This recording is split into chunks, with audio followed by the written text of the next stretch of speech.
আপনি একজন legally content creator, ঠিক আছে। এই বর্তমানে ফেসবুকে কন্টেন্ট ক্রিয়েটরে একজনের সমালোচনা আর একজনে করে। দেখেন, আমরাও তো ওরকমের ছোট ইউজার, আমরা তো ওরকমের বড় কিছু সেলিব্রিটি না, যার কারণে আমাদের এত কিছু হবে, ভিউ হবে, মিলিয়ন মিলিয়ন ভিউ হবে, সেটা তো আমরা বলতে পারি না।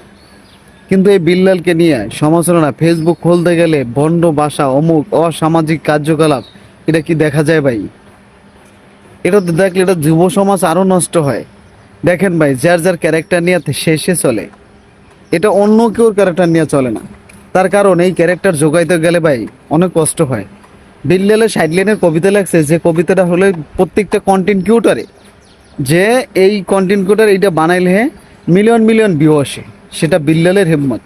আপনার তো কোনো হিম্মত নেই ভাই। আপনি যদি পারেন তাহলে আপনি একটা কিছু করে দেখান, যেটা সবুজ সমাজে যেটা চলে। আপনার জিনিসে আপনি লাখ টাকা না 50 লক্ষ টাকা বেচেন, সেটা তো ও আপনার দেখান না। কে একেবারে কে আসে? আপনি বিদেশে যান, আপনি প্লেনে ভাড়া নিচ্ছে আপনার 70,000, কোনো বেলা নিতে আছে 50,000, কোনো বেলা নিতে আছে 30,000, কোনো বেলা নিতে আছে আবার 2.5 লাখ। সেটা নিয়ে কিছু বলছেন?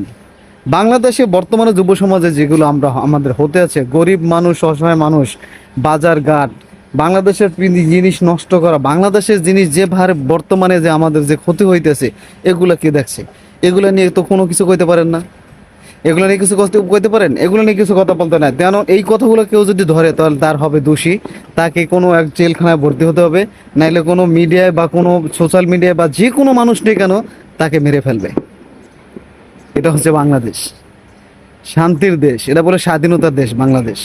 ভাই, আমি সবসময়ের জন্য আমি ক্ষমা দুঃখিত। আমার কথা যদি কেউ কষ্ট পেয়ে থাকেন, অবশ্যই ক্ষমা দৃষ্টিতে দেখবেন।